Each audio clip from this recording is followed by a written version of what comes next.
Any announcements? Sober. Any baby? Anybody opposed to baby? I hope not. See here, if you here, let's stay here. All right, let's keep the profanity to a minimum for Christmas. No freaking donate the baskets for the pass around. Keep it seven traditions. Contributions for the free facilities, coffee, and sweet loaf. And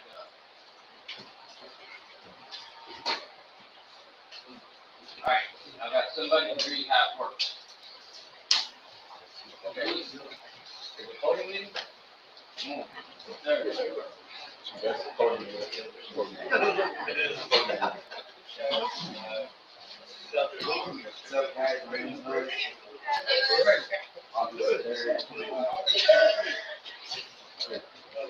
Chapter 5, how it works. Rarely have you seen a person fail who is still really proud of our past. Most of them out recover are people who cannot or will not continue to do themselves in the simple programs. Usually men and women who are constitutionally capable of being honest with themselves. They are self-unfortunate. They are not at fault. They seem to have been born that way. They are naturally capable of gratitude and developing a manner of leadership and natural. The chances are less than that. There are those too who suffer from very normal mental disorders, but many of them do recover if they have the capacity to be honest. Our storage is closed in general way, what we used to be like, what happened, and what we are like now. If you have decided you want what we have and are willing to go any length to get it, then you are ready to take certain steps. And some of those we bought. We thought we could find an easier, softer way, but we could not. With all the earnestness at our command, we beg of you to be fearless and thorough from the very start. Some of us have tried to hold on to our old ideas, and the result was nil until we let go of absolutely. Remember that we deal with alcohol, fun, caffeine, and power. Without help, it is too much for us. But there is one who has all power. That one is God. May you find him now. That measures availed us nothing.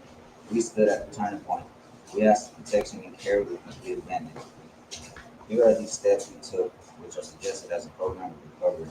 1. We admitted we were powerless over alcohol, that our lives had become unhappy. 2. We came to believe that a power greater than ourselves could restore us to sanity. 3. We made a decision to turn our will and our lives over to the care of God as we understood Him. 4. Made a search and fearless inventory of ourselves. 5. Admitted to God, to ourselves, and to another human being the exact nature of our own. 6. Entirely ready to have God remove all these defects. 7. Humbly asked Him to remove our shortcomings. 8. Made a list of all the persons we had harmed and became willing to make amends to them all. 9. Made direct amends to such people wherever possible, except when to do so would injure them or others. 10. Continue to take personal inventory of we were wrong promptly admitted. 11. Sought through prayer and meditation to improve our conscious contact with God as we understood Him, praying only for knowledge of His will for us and the power to carry that out. 12. Having had spiritual awakening as a result of these steps, we try to carry this message to alcoholics and to practice these principles in all our prayer. Many of us exclaim, "What in order? I can't go through with it." Do not be discouraged. No one among us has been able to maintain anything like perfect adherence to these principles. We are not saints.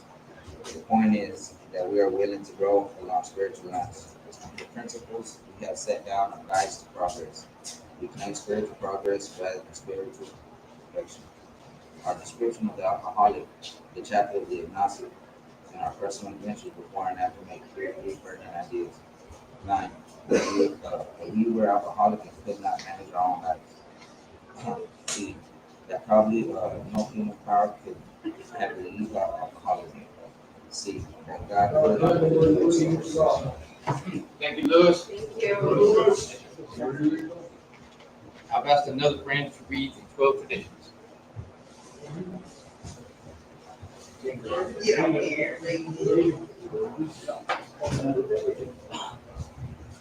Hello, everybody. My name is Fabian. I'm an alcoholic addict. The 12 traditions of Alcoholics Anonymous. Number 1 are common welfare should come first. Personal recovery depends upon AA unity. Number two, for our purpose, there is but one ultimate authority, a loving God as he may express himself in our group conscience. Our leaders are but trusted servants, they do not govern. The only requirement of AA membership, uh, three, the only requirement for AA membership is a desire to stop drinking. Number four, each group should be anonymous, anonymous, except in matters affecting other groups for AA as a whole. Number five, each group has but one primary purpose, to carry its message to the alcoholic who still suffers. Number six, an AA group ought never endorse, finance, or lend the AA name to any related facility or outside enterprise, lest problems of money, property, and prestige divert us from our primary purpose. Number seven, every AA group ought to be fully self-supporting, declining outside contributions. Number eight, Alcoholics Anonymous should remain forever non-professional, but our service centers may employ special workers. Number nine, AA as such ought never be. Number nine, AA as such ought never be organized, but sorry.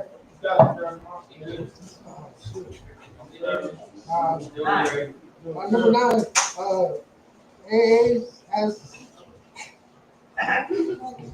sorry, sorry. Number nine, AA as such ought never be organized, but we may create service boards or committees directly responsible to those they serve. Number 10, Alcoholics Anonymous has no opinion on outside issues, hence the AA name ought never be drawn into public controversy. Number 11, our public relations policy is based on attraction rather than promotion. We need always maintain personal anonymity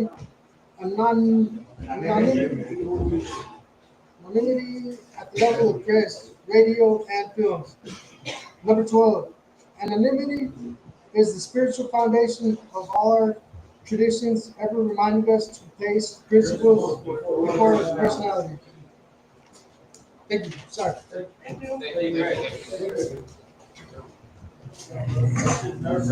All right. Night.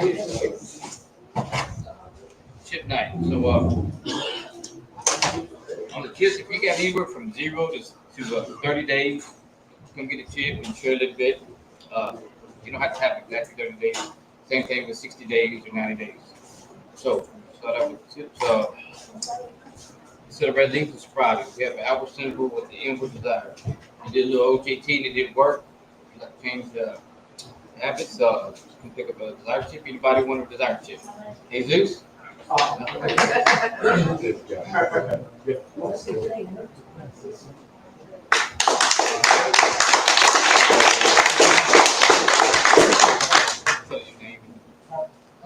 Fabian, alcoholic addict. I appreciate you. Thank you, baby. Appreciate it. All right. Unfortunately, we still don't have the 1 month chip, but if you have something you want to come up and share, you're welcome to. Anybody got 1 month?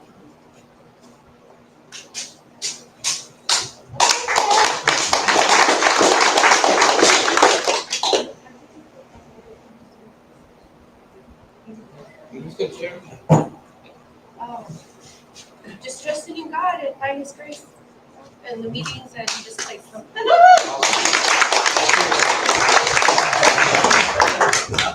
All right, we do have these chips. 2 months. One more.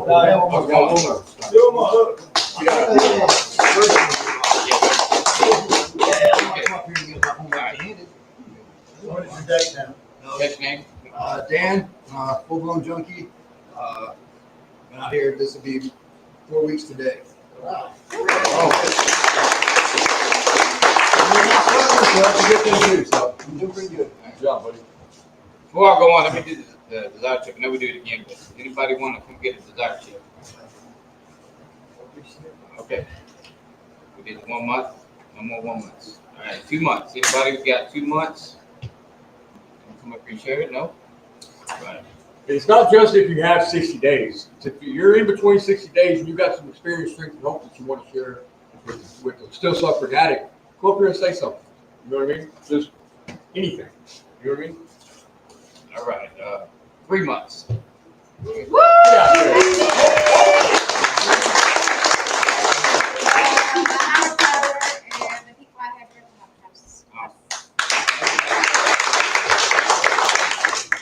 All right. We got 4 months. Anybody with 4 months? All right. 5 months. 5 months. Anybody got 5 months? 6 months? Oh, nobody 6 months? 7, 8, appreciate. Appreciate. We got 9 months. Anybody got 9 months? 10, 11, appreciate. Appreciate. We got a couple of birthday nights. We're gonna start with Zach. Where'd he go? Time. He is high. There he is. Come on over, Zach.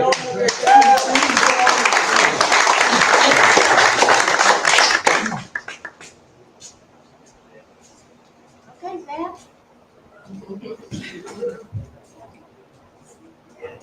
Well, I'm closer to 2 years than I am to 1 year, but I missed my 1 year. So, thank y'all. And the only reason I'm able to even get this is because of people like y'all in places like this.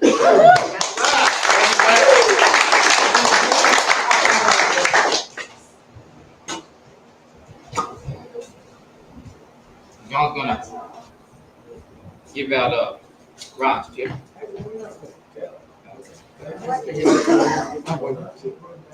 Well, I am John. I'm a grateful recovered alcoholic.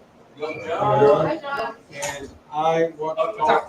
This is my first meeting, but she has 4 years. On August 23rd.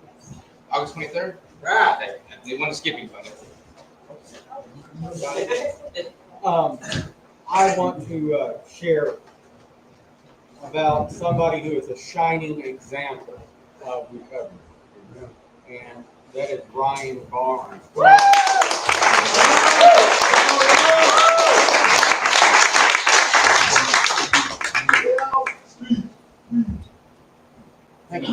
Tell us how that. What's up, y'all? Hi. I'm an alcoholic, druggie, junkie. I was a dumpster diver. Man, you know, they say whenever you come up here and you say all this, basically you state what it was like, what happened, what it's like now. And, you know, going all the way back saying what it happened, what it was like, you know, I mean, my addiction, you know, it started really, really, really young in my life. You know, I lived an easy life, you know, not too hard. I had good parents. You know, they treated us well. They provided for us everything that we needed.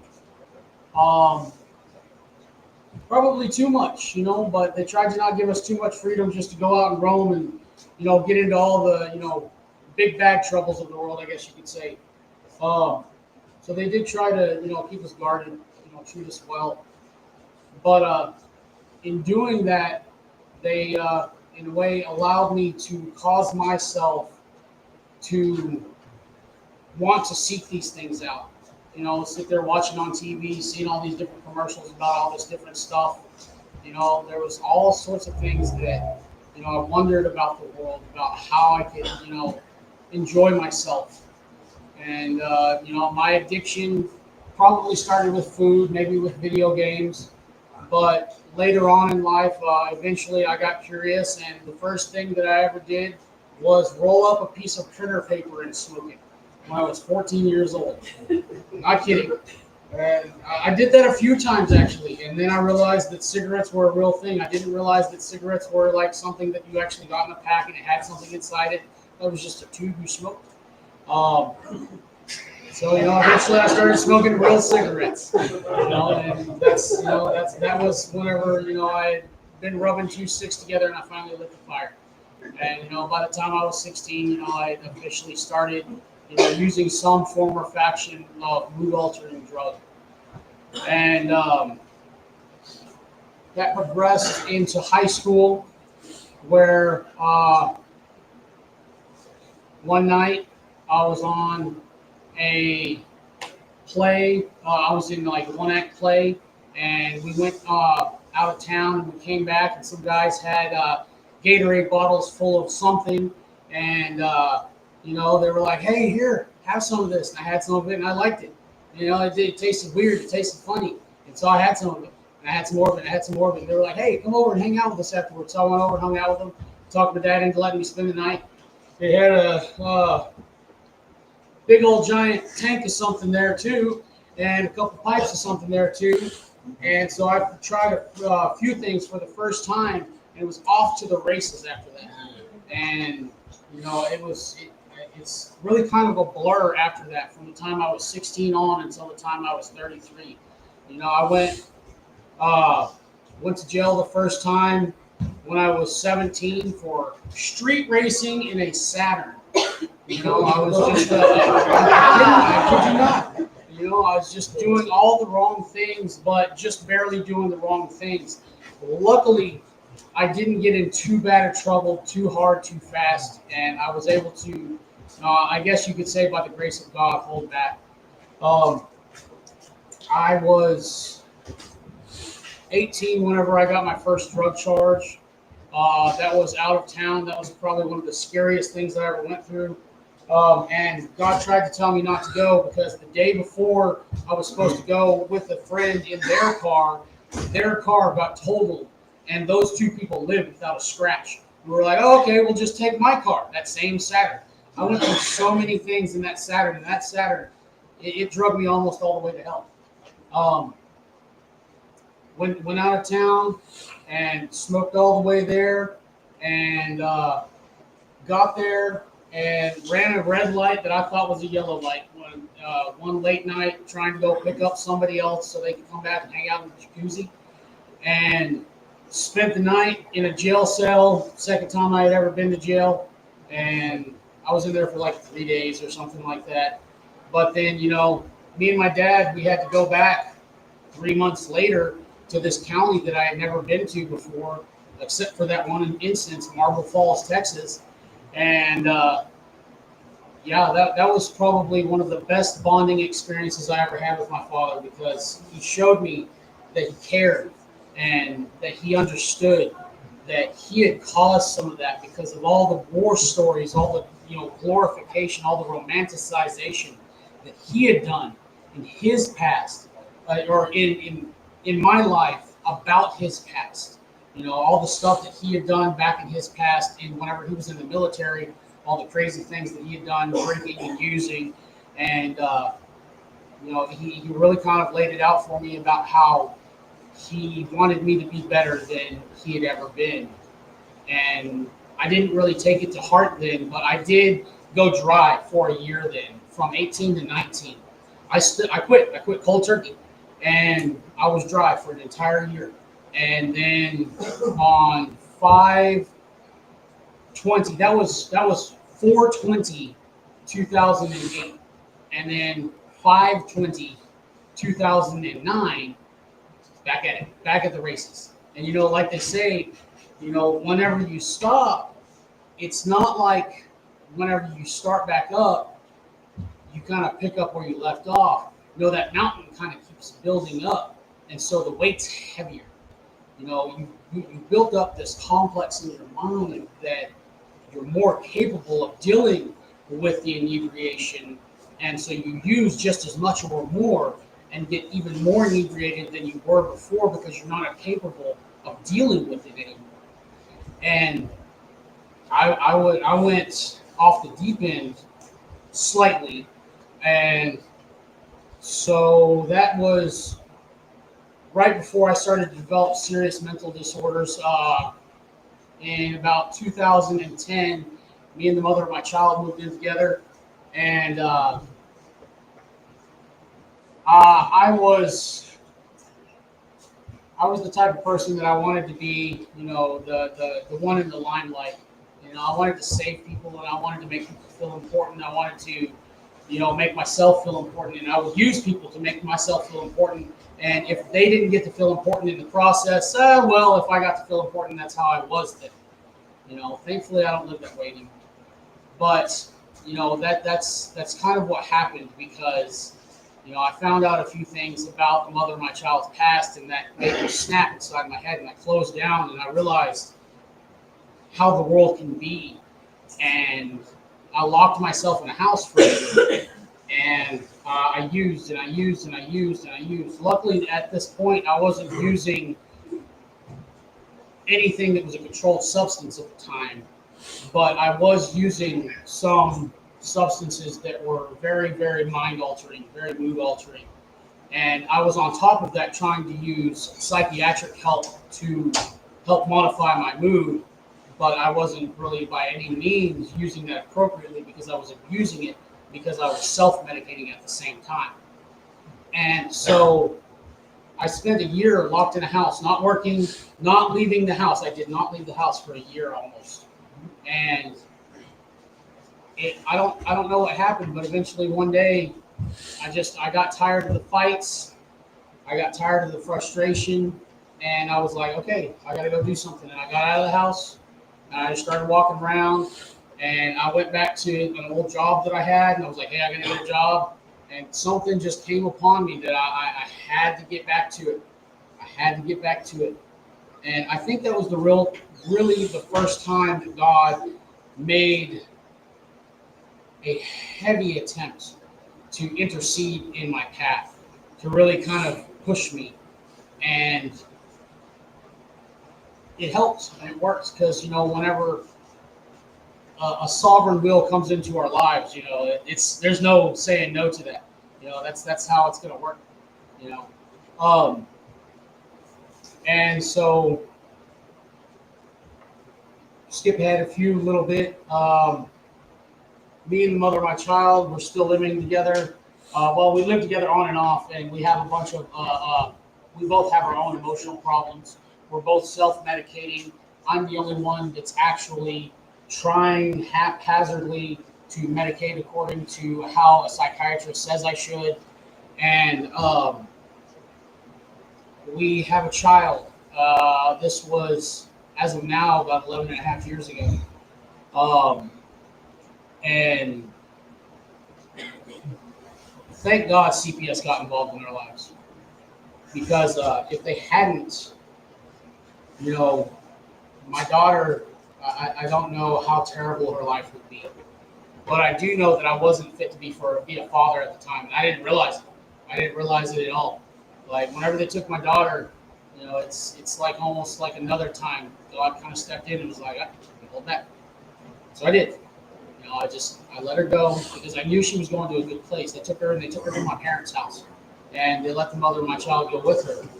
And they lived there together for about 6 months before they were able to move in together.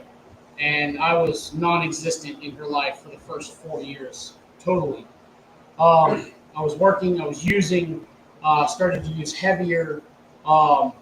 Whenever they took her from my realm of existence, and she was just outside my reach of knowing that she was okay, even though I really did know she was okay. I didn't believe she was okay though, because I wasn't there to see it. I wasn't there to experience it. That's whenever I started to really use heavily. I started to use controlled substances. I started to really dig into, my hedonism. And, I wanted to not feel at that point. I wanted to control how I felt, how I cared, what I cared about. And, I wanted to let go of a lot of things, but, I hadn't even glimpsed at, a world of recovery yet. I hadn't even glimpsed at a life of, AA, NA, DAA, all the things that we have at places like this. And, it was a dark time for me from about 2012 until 2019. eventually, 2020. Then in 2018, that's whenever the big change started to happen. That's whenever what happened really started to happen.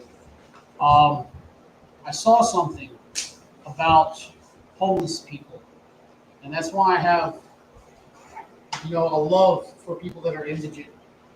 Because a person that has nothing and is all right with it, and they're just humble about what they have. That is a love that is warm and it is cool. It is fire hot and it's ice cold, but it's not lukewarm. You know, it's something that is able to be held on to and it's not able to be gotten rid of, because it's like it's the only thing you're surviving. And I wanted that, and so I walked out of the house that I had, left all the stuff that I had behind. This was after trying to kill myself. One night I tried to kill myself. I took about 200 pills and woke up about 2 hours later, covered in throw up. I was like, all right, I'm gonna go for a walk, just covered in this stuff. And went out and walked the streets about 2 a.m. and decided while I was on that walk that I was gonna give it up. I was gonna go find whatever it was that they had, that they were able to hold on to. And so I gave up everything that I had except the clothes that I had on. I took the jacket off, thank God, because I had this big jacket on that caught the 99% of the pills that came back out of me. And I was homeless for originally, like, whenever I finally came to at the end of the time period, I thought it had been 8 years, but it actually turns out it had been about 2.5 years almost.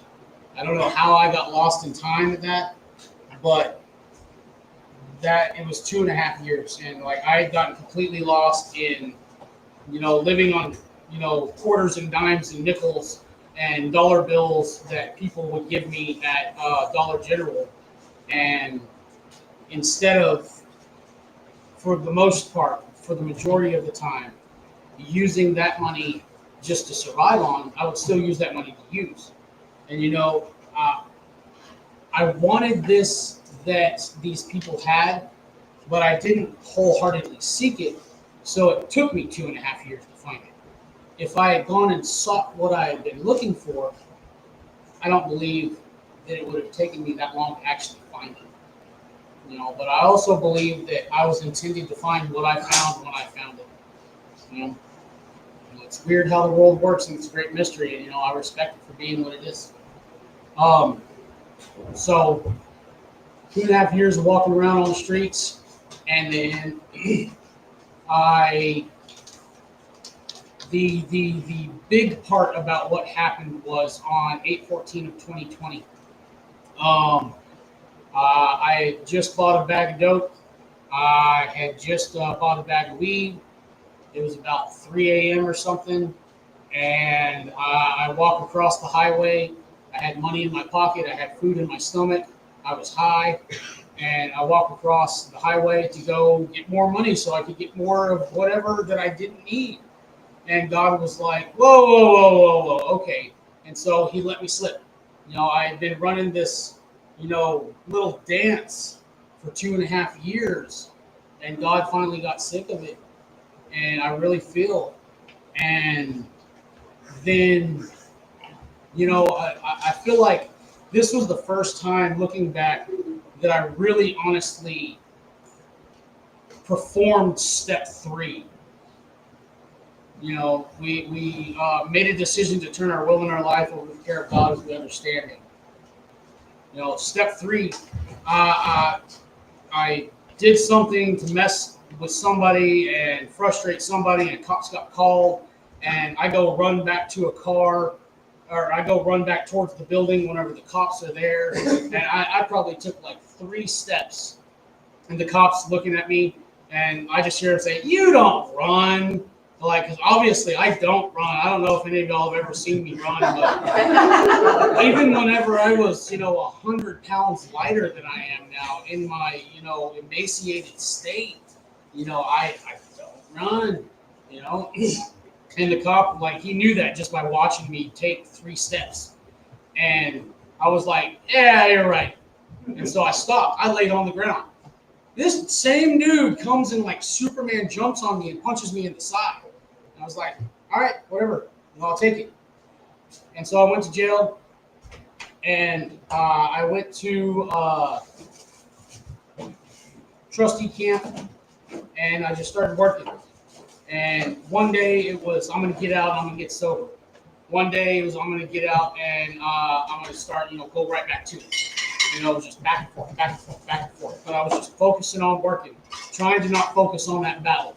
Focus on working, because it was a distraction, but I was trying to make it my focus rather than the distraction. And then eventually, I got a call from the public defender in Lubbock.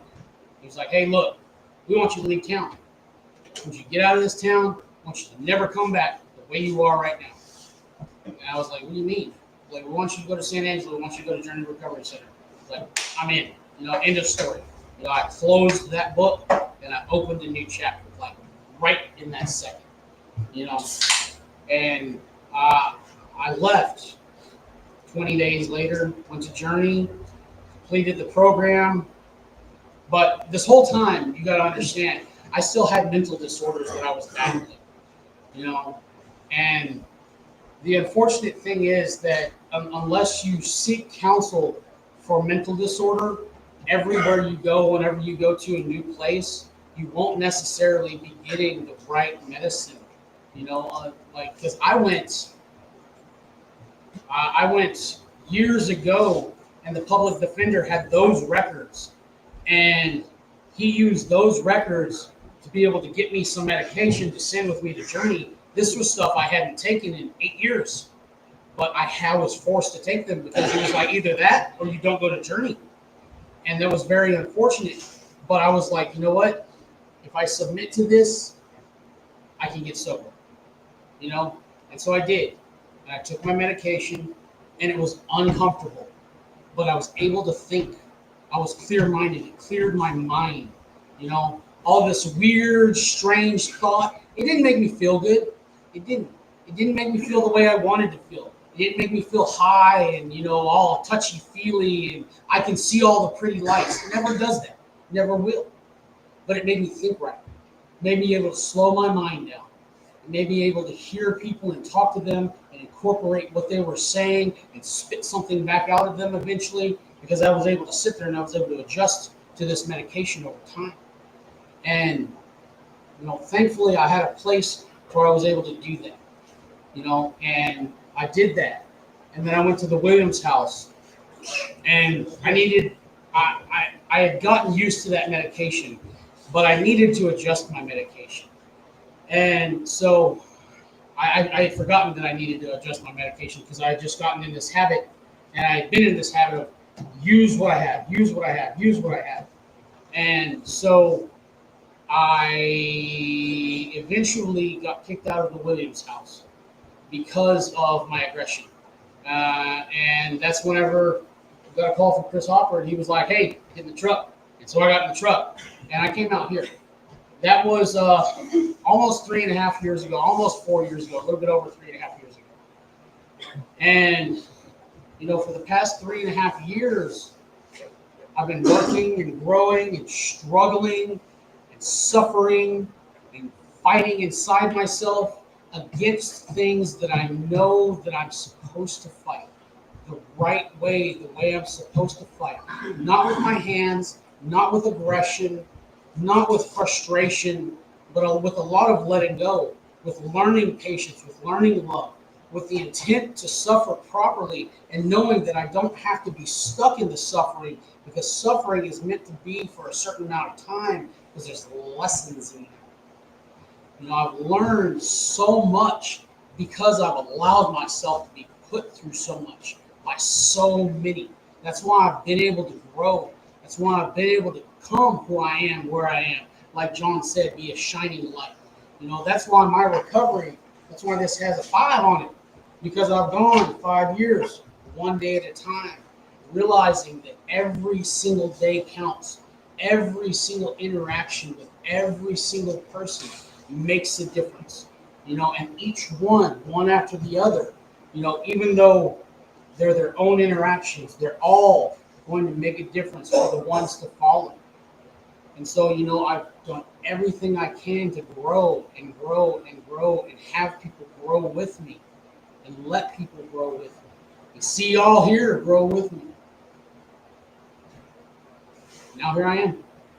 That's all I got.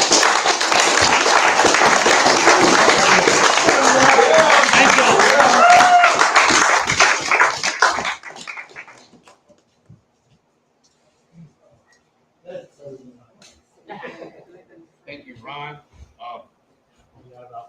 Ron, we have a lot of respect for you because you have a lot of hassle on a lot of different times. You deal with a lot of people, a lot of personality, especially that guy in there. You got to deal with quite a bit, you know. And when I first got here, you was the very person I met, and you treated well, and everybody enjoys it, man. So thank you, Ron. Appreciate it.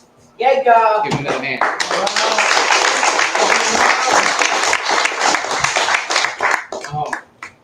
Is John Forte?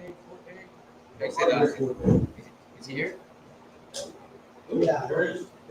Yeah. Chris Forte? Chris? Christopher Forte. Christopher Forte.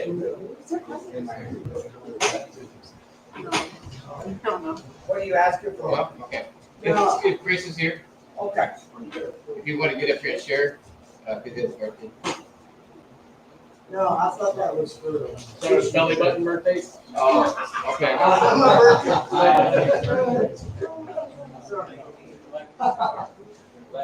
Okay, we have a little bit of time. I'm gonna do the topic. We got a little time to share, and I'll pass it around. But I'm gonna do the chip one more time. The desired chip. I wanted to share real quick. Are you already on desire trip? We did the chips earlier, Okay. and we did the desire. Okay. So I was gonna go ahead and do the desire chip. You can hold off on that. I'm Chris. I'm an alcoholic. 11/19/12. Hey, y'all. This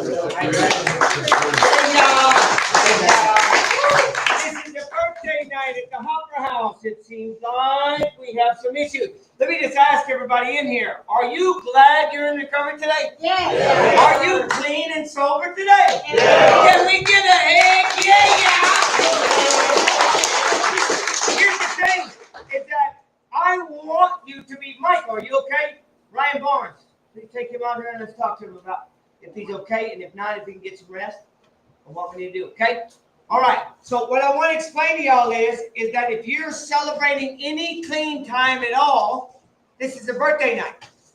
You've got 30 days, 60 days, 90 days, 5 minutes. I don't care.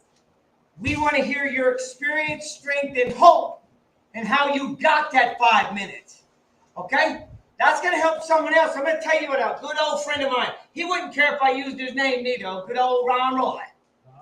He'd tell you, I'm sure glad you went out and got high and drunk last night because now I don't got to. Okay? So that is the sad part of this program, or it's the great part of this program, is that we don't have to go use anymore because we have tons of examples who are doing it before us. We don't have to. If you choose to go out and engage in the insanity, it's probably because we're not doing our part and coming in here and listening to some of the silly stories that happen when you go back out again. So, with that being said, Ryan Barnes, you was out how many years? 5? What now was he at? 5? Is there anybody with 4 years in here? Huh? 4? In August? You don't get no front in here. Come on, you ought to know better. Okay, wait a minute. It says August. What are you talking about? The 23rd? What are we on? The 15th? Awesome. It's birthday month. Come on, baby. Get up here and tell us a little bit about yourself. We are.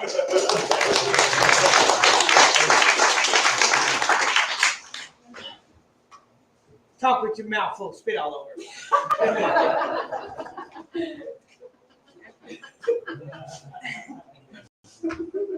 Okay, I wasn't prepared for this. Okay, let me just let everybody know that you are on camera.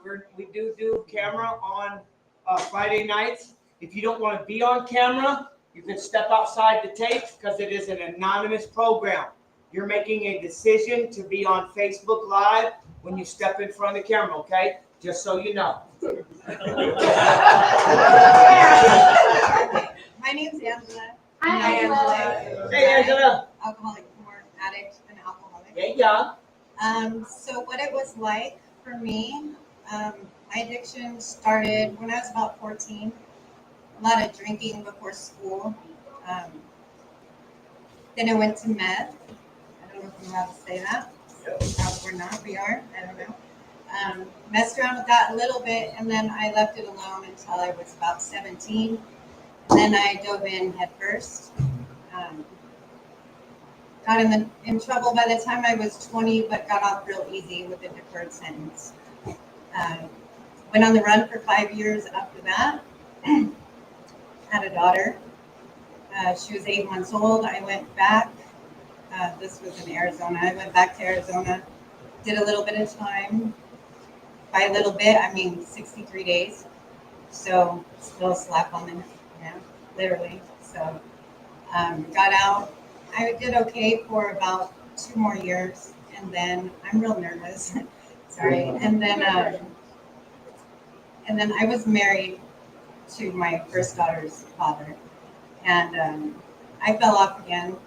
And he was also a user, and he got custody of my daughters because he had money. I didn't. So that really sent me off the deep end.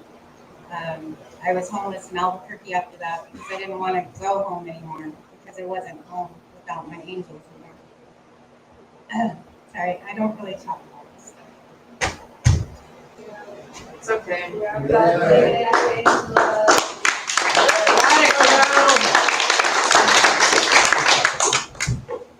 So Albuquerque, homeless, about 11 months.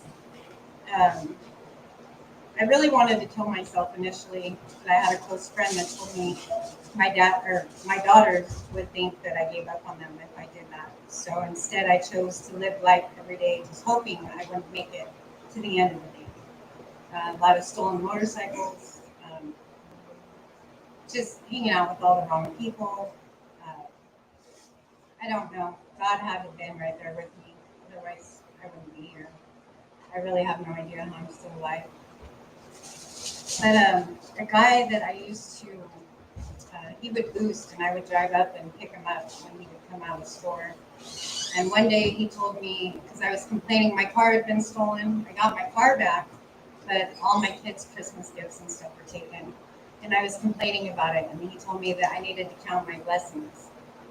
And I was like, what are you talking about? Like, my angels aren't with me anymore. I don't have blessings. They are my blessings, and I don't have them. And he said, well, are they healthy? And that's just slapped me in the face. Like, yeah, they absolutely are. And not everybody can say that to me. So, so I started, so during that time, I started using in other ways, a lot. But I kind of turned that around, went back to my old ways of using, went back, started fighting for my kids. They're back in my life. But I always kept using. I used the fact that I couldn't find work. I needed money. That was easy money for me. I always had an excuse why I was still in that life. And it made sense to me in my head. But now I know that was just me being weak, I should have stopped using, but it takes what it takes. Eventually, I had twins. I'm not proud of this, but they say that your addiction gets worse, I guess, progresses over time. So when I was pregnant with my twins, I ended up using while I was pregnant. I'm very blessed to have healthy babies, but that's just an example of the way your disease will progress. When I was pregnant with my first 2 children, I would have told you I would die before I would do that. It just wouldn't ever happen, but it does happen. By the end of my addiction, I'm just going to fast forward a little bit. by the end of my addiction, I was using multiple substances. Didn't really care what it was. I was careful to not end up dead, but I did use a lot of drugs that I said I would never use. It took me going to prison to stop me.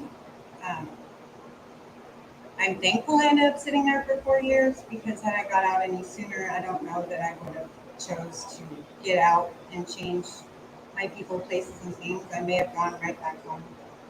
I was accepted at the Hopper House in a strange circumstance that it happened, and I'm thankful for that. And today I choose sobriety. I love sobriety. I'm really I don't know if I can say this either, but my higher power is God. And when I was in prison, I struggled for about 2 years, really bad depression. Finally, I hit my knees, and I just asked him to help me be who I am, no matter the circumstance. I mean, I lived my whole life with a smile on my face, and why could I not do it there? And it wasn't a matter of a week, and everything changed, and I had a way better attitude. Good people came into my life, and that's it. That's why. Thank you, Angela. Do we have any players of chips? You want to look? Who's doing chips? Chris? Who was? Okay. Let me look and see if you have 4 years. Yeah. I'll give to Angela. Okay. All right. Anybody else with 4 years? I want to tell you something. There's a big deal that goes around when I'm in prison. I start thinking that my recovery doesn't matter. So if you're online and you're thinking, I was in prison all this time, and so my recovery in prison doesn't really matter, man, that's BS. When you get out, if you can continue your life of recovery, everything that you've done up to that point matters. Everything. Every piece of time you've had, every collected story that you've had, it all matters. And when you get out, it's time to use that experience, that strength, and that hope to help someone else out of their addiction. That's why we're here on birthday night. I want to hear how you got out of your addiction, how you came through your alcoholism. It says that we who suffer from alcoholic tendencies and alcoholic torture love to continue the insanity of the disease. The only way that we can get out of it is by hearing someone who has survived alcoholic torture. Whew, ain't that crazy? Anybody else with 4 years? 3 years? Come on. You already got your chip, Ryan? You got a chip already? Where'd you speak at? Oh, you spoke here already? Okay, good. Introduce yourself. Tell them who you are. I'm an alcoholic. God gave me sobriety date of February 23rd, 2022. And for that, I'm eternally grateful. Look, whenever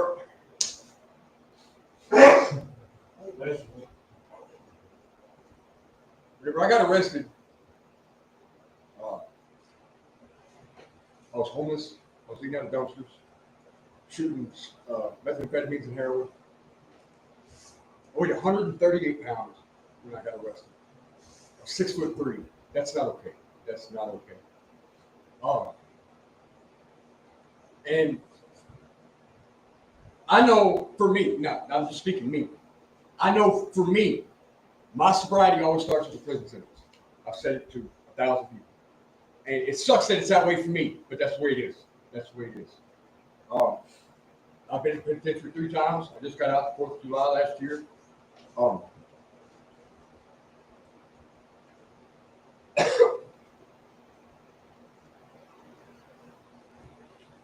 I never thought that I would be going. You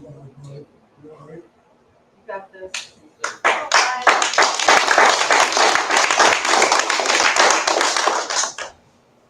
I never thought that I'd be going to work in a rehab, but I am. Yeah. I never thought that I would be going to college, but I am. Yeah. I never thought I'd be standing here telling you that I am 8 days from 3.5 years. Yeah. I don't know. But I am. You know why? Those steps, my God, and that man right there. I don't know what else to tell you. This is what's worked for me. And what I do is what he says. Because apparently what he does is working. I want that. That's what I want. I want that kind of change. Because I'm going to tell you what. I first met him deep in his mess. I watched him put that tattoo on his face. 13 years later, I seen him again out here, and I was in shock. So I've had the privilege of seeing the before and the after. And not a lot of people get that kind of a privilege. And I'm honored to have that. I think that has pushed my recovery so hard. Because if he can, I can. You know what I mean? If I can, you damn sure can. You know what I mean? Those steps are God.